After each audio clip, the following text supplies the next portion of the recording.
Bung Rismon. Ya, ya, jadi tanggal 29 April 2025 dan itu menjadikan tanggal untuk dakwaan kita, ya. Tapi memang sayangnya sekarang kita nggak bisa tampil bertiga lagi, Mas. Karena yang satu sudah berkhianat, ya, dan melarikan diri, ya, berkhianat dan nanti akan saya ceritakan. Lagi-lagi dia berbohong, Mas. Soal apa ini? Baru minggu lalu dia akan berjanji, dia akan berjanji pada durasi 1 jam lebih 9 menit. Ini presentasi saya, silahkan. Kemudian kalau mau dikopi dan dianalisa. Saya minta ke redaksi iNews. Jawabannya nggak dikasih dan tolong dihapus. Berarti, Rismon, kamu sekali lagi bohong dan pengecut. Atas nama terdakwa Fauzia Tiasuma batal demi hukum. Dengan demikian sidang selesai dan ditutup.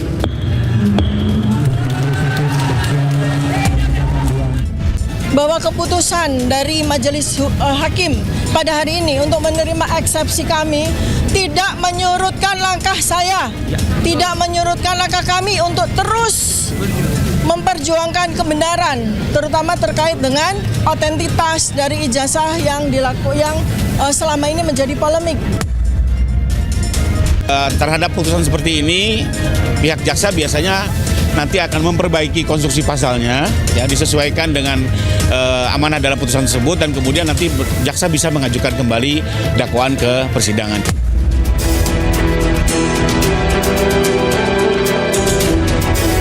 Perkara ini tidak layak dipersidangkan. Ini bukan perkara pidana. Mau dibuat apapun pasti akan membingungkan kalau dibuat pidana. Adanya suatu wawancara dengan Aiman Wicaksono yang itu hanya dilakukan dalam bentuk pemusatan atau fokus pada foto, ya, itu dikatakan perbuatan pidana mengubah. Menghormati apa yang menjadi keputusan dari Yang Mulia Hakim, namun demikian itu bukan final atau bukan akhir dari semuanya. Karena apa? Karena jaksa penuntut umum masih memiliki kesempatan untuk memperbaiki dakwaan dan akan segera mengembalikan kembali dakwaan ke Pengadilan Negeri Jakarta Timur.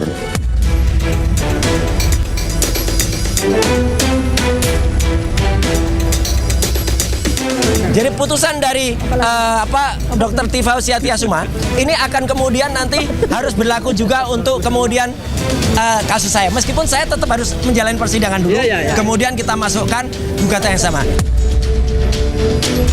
Kalau jaksa penuntut umum tidak lakukan dakwaan ulang terhadap putusan setelah ini, diduga ada permainan yang menyesatkan gitu. Saya harap JPU harus segera bikin dakwaan ulang.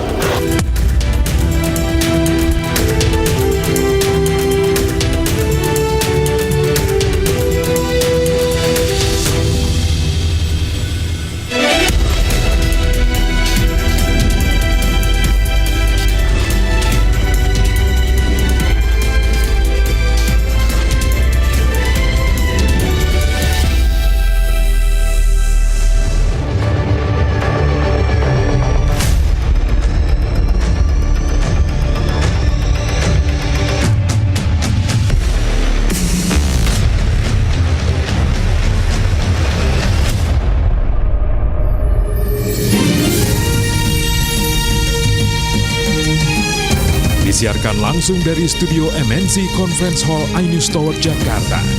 Inilah Rakyat Bersuara bersama Aiman Wicaksono.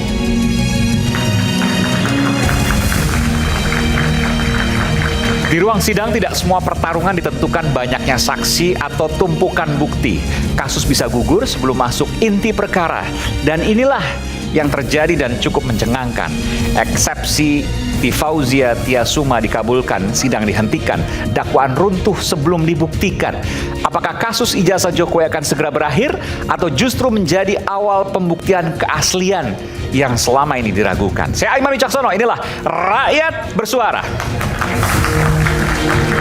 Saya Saya akan manggilkan narasumber istimewa saya pada malam hari ini di Rakyat Bersuara, epidemiolog perilaku yang kini mantan terdakwa fitnah ijazah Jokowi, Dr. Tifa Fauzia Tiasuma. Selamat malam Dr. Tifa, apa kabar? Sehat selalu, luar biasa. Kemarin tuh banyak yang mengejutkan, luar biasa. Kan hari ini juga ada kejutan lagi tuh. Oh, ada kejutan lagi, oke. Kita berikan tepuk tangan untuk Dr. Tifa. Jadi mau saya koreksi kan, Ya. tadi topiknya Tifa menang, ya Oke. kan. Nah hari ini kan insya Allah akan maju sidang lagi. Jadi bukan Tifa menang tapi Tifa benar, insya Allah, amin. Oke. Praktisi hukum Bung Ferdinand Hutahayan. Selamat malam Bung Ferdinand. Ini pertama kali masuk ke gelanggang ijazah nih Bung Ferdinand nih. Jadi bisa ceritakan sendiri kenapa tiba-tiba masuk gelanggang ijazah dan berseberangan dengan Bung Roy dan Dr. Tifa. Sebetulnya persisnya tidak berseberangan, tapi Oke. saya mau memberikan pencerahan yang terang terhadap publik di antara dua kelompok yang berseteru ini. Oke. Karena saya juga menilai ada yang kurang pas juga yang disampaikan oleh teman-teman Contoh? ini.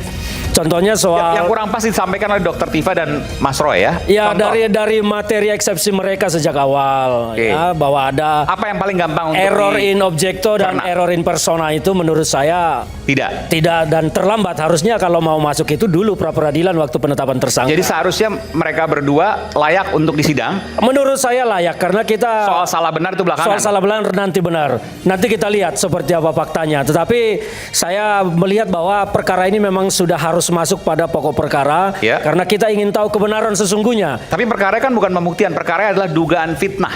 Dugaan fitnah, betul sekali. Karena dugaan fitnah itu kan butuh pembuktian. Pembuktiannya apa? Ya di objeknya, di ijazahnya itu. Kalau memang asli ya Tifa dan kawan-kawan dihukum. Kalau palsu ya Tifa dan kawan-kawan benar menang. Kan Saya ada begitu. pertanyaan lagi soal ini, tapi nanti aja. Baik, Oke, baik. Terima kasih. Nanti kita lanjutkan soal ini. Pengacara Tifa Fauzia Tiasuma, Bung Abdullah Al-Katiri. Selamat malam. Mau di sini apa mau di sini? Bebas. Sini aja. Nanti sini Mas Roy dia. Kalau di sini agak susah wayangnya. Oke, silakan Bung Al-Katiri. Pengacara Presiden ke-7 RI Joko Widodo, Bung Rifai Kusuma Negara. Selamat malam, Bung Rifai. Jadi tanggal 6 sidang baru. Kabarnya begitu? Betul. 6 Jadi Agustus. akhirnya kita tetap masuk ke pokok perkara dan Pak Jokowi komit untuk hadir dalam sidang pemeriksaan saksi beliau sebagai korban. Hadir, bukan Zoom tapi hadir offline. Hadir langsung dan Luar biasa, bertindak oke. seperti warga biasa, hadir di pengadilan dan memohon keadilan pada peradilan. Kita berikan tepuk tangan untuk Bung Rifai Kusuma Negara. Silakan di sini, di tengah. Pakar telematika yang juga tersangka fitnah ijazah Jokowi, Bung Roy Suryo. Selamat malam, Bung Roy. Ini yang bikin heboh, minta ganti rugi 206 juta rupiah. Iya, Mas Nanti Aiman. saya mau tanya soal itu Oke, nanti ada paparannya juga. Oke. Tapi saya ingin berterima kasih dulu kepada Mas Aiman dan juga Rakyat Bersuara. Disinilah 15 bulan yang lalu, saya, Dr. Tifa, dan satu lagi, itu kita tampil bertiga. Bung Rismon. Ya, jadi tanggal 29 April 2025 dan itu Oke. menjadikan tanggal untuk dakwaan kita, ya. Oh, oke. Tapi memang sayangnya sekarang kita nggak bisa tampil bertiga lagi, Mas. Karena yang satu sudah berkhianat, ya, dan melarikan diri, ya, berkhianat dan nanti akan saya ceritakan. Lagi-lagi dia berbohong, Mas. Soal apa ini? Baru minggu lalu dia Di akan sini? berjanji, dia akan berjanji Oke. pada durasi 1 jam lebih 9 menit. Ini presentasi saya, silahkan. Kemudian kalau mau dikopi dan dianalisa. Saya minta ke redaksi iNews. Jawabannya nggak dikasih dan tolong dihapus. Berarti respon kamu sekali lagi bohong dan pengecut. Itu. Oke. Terima kasih. Oke, kita berikan tepuk tangan untuk Mas Roy Suryo. Selanjutnya Ketua Indonesia Police Watch, Bung Sugeng Teguh Santoso. Selamat malam, Bung STS. Oke. Terima kasih. Silakan, Bung STS. Kemudian Hakim Agung periode 2011-2018, Profesor Gayus Lumbu. Selamat malam, Prof. Pengacara Roy Suryo, Bung Abdul Ghafur Sangaji. Selamat malam, Bung Sangaji. Saya langsung ke Mas Roy dulu. 206 juta rupiah minta ganti rugi ke Pak Jokowi. Gimana Nah, hitungannya tuh? Bukan Pak Jokowi, sebentar, Oke. koreksi. Oke, kemana? Oh, ke Ya, Polda? Bukan, ke Polda Metro Oke. Jaya. Oke, Jadi silakan. saya bisa tampilkan, tadi sudah saya Oh, kirim. boleh. Jadi Jadi 206 juta rupiah ke Polda Metro Jaya. Sistem informasi pokok perkara Oke. yang hari ini berlangsung di Pengadilan Negeri Jakarta Selatan. Ya, jadi itu hitungannya adalah memang sudah diatur dalam aturan kenegaraan, dalam aturan hukum Indonesia bahwa ada minimalnya 500.000, ada juga maksimalnya adalah 100 juta. Nah, jadi ada dua, satunya lagi. Ya, oh iya ini. Ini oke ya. Ya ini. Coba bisa dijelaskan. Jadi saya hari ini Mas Roy mendaftarkan gugatan pra peradilan ketiga. Ya, dan alhamdulillah saya harus apresiasi kejaksaan akhirnya hadir dalam bentuk surat. Jadi minggu yang lalu mereka nggak hadir. Terus kemudian membuat diundurnya persidangan. Jadi yang bikin undur-undur siapa? Bukan kami. Ya, yang bikin mundur itu adalah pihak turut termohon atau kejaksaan. Tapi tadi mereka hadir, suratnya hadir. Mereka bilang mereka akan ikut semua putusan, meskipun mereka nggak hadir lagi. Nah, jadi tadi ini waktu itu kita saya jelaskan dulu ke pemirsa, mungkin belum banyak yang belum terupdate. Jadi hari ini Mas Roy mendaftarkan pra peradilan ketiga yang isinya adalah ganti rugi sebesar 206 juta rupiah ke Polda Metro Jaya. Polda Metro Jaya. Hitungannya dari mana dan kenapa bukan kemudian Jokowi ada itu? Ya. Iya. Polda Metro Jaya. Karena pada saat pra peradilan pertama, alhamdulillahnya kami, ya saya dengan para tim kuasa hukum termasuk Mas Gafur Sangaji di sini, ya itu dimenangkan tadi dikabulkan. Waktu itu ada penangkapan, kemudian penggeledahan dan juga penahanan yang tidak sah. Nah, dalam aturannya yang tidak sah itu bisa dimintakan kerugian. Itu justru adalah ide itu justru muncul dari hakim tunggal pra peradilan, yaitu dari Pak I Ketut Darmawan. Jadi boleh diajukan tapi harus terpisah. Makanya minggu yang lalu, ini tanggalnya minggu yang lalu waktu itu ada di ketika register, kemudian disidangkan minggu yang lalu, kemudian hari ini sudah mulai karena para pihak semuanya sudah hadir, termasuk termohonnya adalah Polda Metro Jaya, turut termohonnya adalah pihak kejaksaan. Nah, 206 juta, saya sebenarnya ada tampilan satu lagi tapi tadi katanya gambarnya kurang jelas, tapi saya sudah kirimkan yang jelas. Intinya 206 juta itu dari, nah ini. Moga-moga bisa kelihatan ya. Ada 106 juta itu kerugian material. Ya, jadi kerugian material itu bisa dihitung, Mas.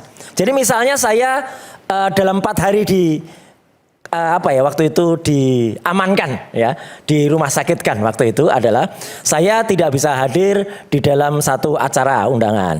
Kemudian saya tidak bisa hadir juga di dalam sebuah hal lain. Demikian juga para kuasa hukum kan ada hitungannya, per harinya itu ada argonya. Ya, meskipun katakanlah itu pro bono, tetapi kalau itu dirupiahkan itu bisa. Hitungannya sudah ada. Tadi disampaikan detail. Ya, ada itu kerugian material ya. Kerugian materialnya adalah 106 juta. Kemudian ada imaterial. Nah, ini sesuai dengan aturan undang-undang. Imaterialnya adalah 100 juta rupiah. Apa itu misalnya? Itu imaterial. Jadi misalnya adalah shock yang kemudian dialami. Ya, kemudian kemudian di mana-mana ditangkap, Roy ditangkap, kemudian di jalan, ini kemarin ya ditangkap ya. Kok kayak kucing ya? Loh, gimana kok kayak kucing? Ya ditangkap kemudian lepas lagi. Nah, siapa yang bilang kayak kucing? Ya kan kayak orang kan bilang, kok kayak kucing tuh Mas gitu. Kenapa kayak kucing? Ya karena kalau kucing itu ditangkap bisa lepas lagi gitu. Nah, itu kan jadi Mas Roy diibaratkan seperti kucing.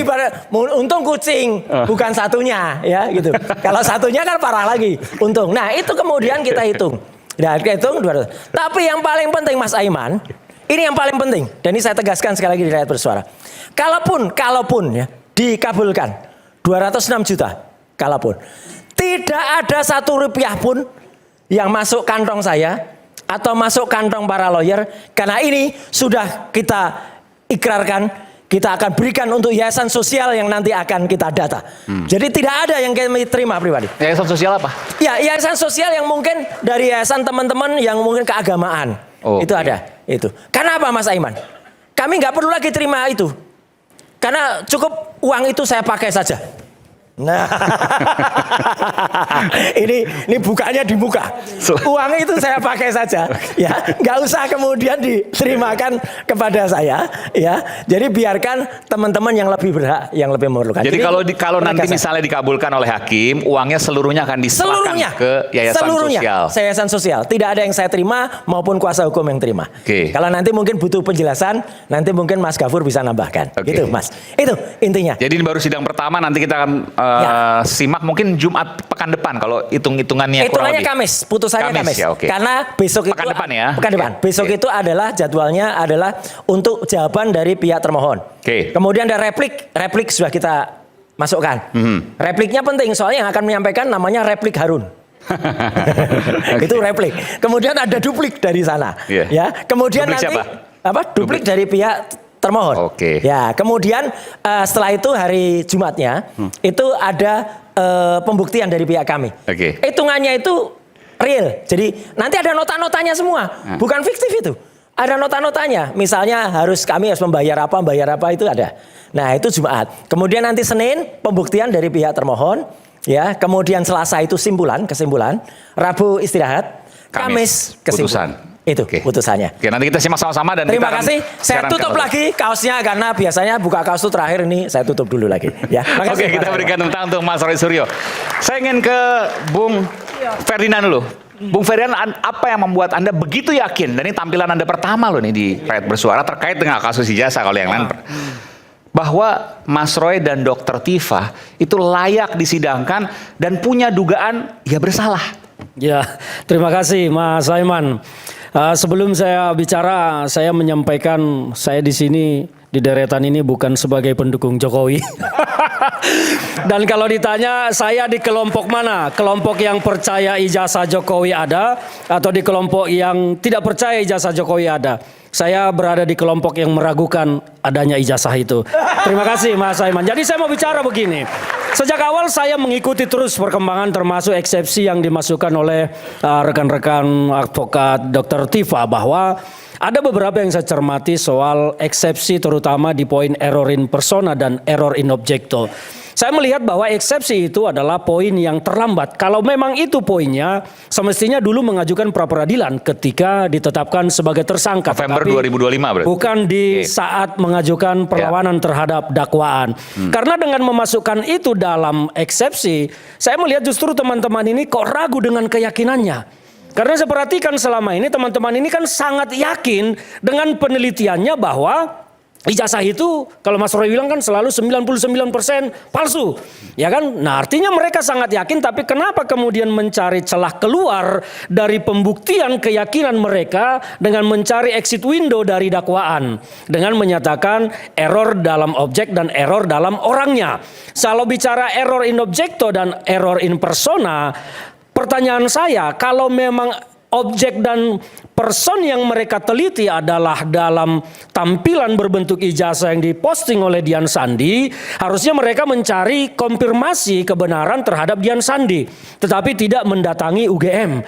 Kalau mendatangi UGM artinya yang dikejar itu adalah Jokowi yang mantan presiden, bukan Jokowi yang personnya entah siapalah yang diposting oleh Dian Sandi itu. Jadi saya melihat bahwa pembelaan terkait dengan error in persona itu sudah terlambat dan tidak masuk.